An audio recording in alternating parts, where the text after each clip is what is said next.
Hi all. In this lesson, we will talk about why people build trusting relationships with generative AI tools. Aside from, but not to disregard emotional dependence on AI, is the underlying sense of trust people may feel for what a chatbot says. You may have heard of people referring to hallucinations, wrong output, or other forms of incorrect data that comes from even the most popular of chatbots. Despite this, there is still a pattern of people who develop a sense of trust with generative AI chatbots. Alongside the reasons brought up for emotional vulnerability, there is still a sense of epistemic trust amongst users. Epistemic trust refers to when a person assigns another person as a credible source, being more likely to trust what this person says. Many chatbots are advertised first and foremost as tools to research and learn. As of 2026, ChatGPT's description states, quote, "Chat with the most advanced AI to explore ideas, solve problems, and learn faster." As previously explored, these chatbots rely on certain ways of speaking to gain user trust and confidence. Aside from appealing to emotion, these bots also speak with a sense of confidence and authority, presenting their messages as fact, even if their output is wrong. This trust is furthered by the nature of using a chatbot. It is only an individual and a chatbot in the conversation, which, if left alone, creates cyclical conversations that depend on the user's level of and willingness to apply critical thinking to the outputs of the AI model. Paired with the chatbot's perceived lack of opinion and lack of selfish motivation, users feel as though they can trust chatbot output as fact.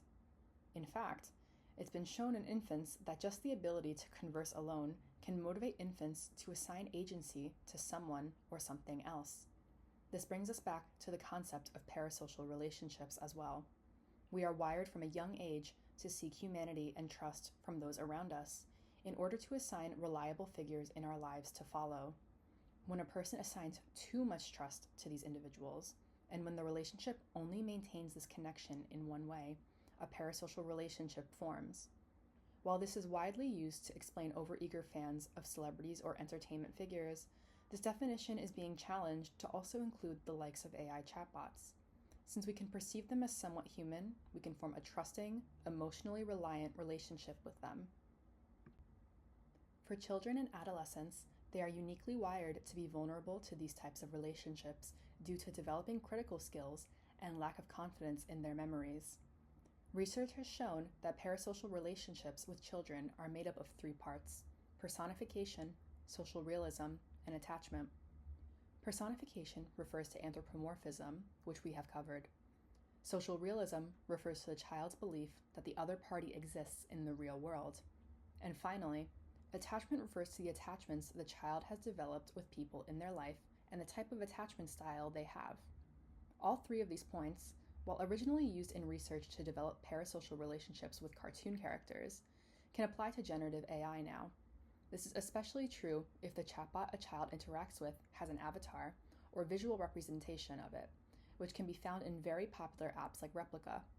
If a child sees a human-like face and hears or reads human-like dialogue, then they are open to the possibility of developing a parasocial relationship with the chatbot. Parasocial relationships are often described with negative consequences, which are absolutely important discussion points. However, it must be noted that there are some positives with these relationships. When a child develops a parasocial relationship with their favorite Sesame Street character, like Elmo, they may follow the examples Elmo sets as they watch, like eating their vegetables or brushing their teeth. This is not a new concept, and many have seen benefits with establishing a non-human, reliable figure in children's lives to help them navigate the world. The issue arises when this figure is able to be adaptively personalized to the user, available at any time, and does not have its responses reviewed by a trusted figure. This is where generative AI chatbots start to differ from these classic children icons. It is important that these behaviors are observed and possibly intervened in so that children do not fall to pitfalls of dangerous or unhealthy AI usage.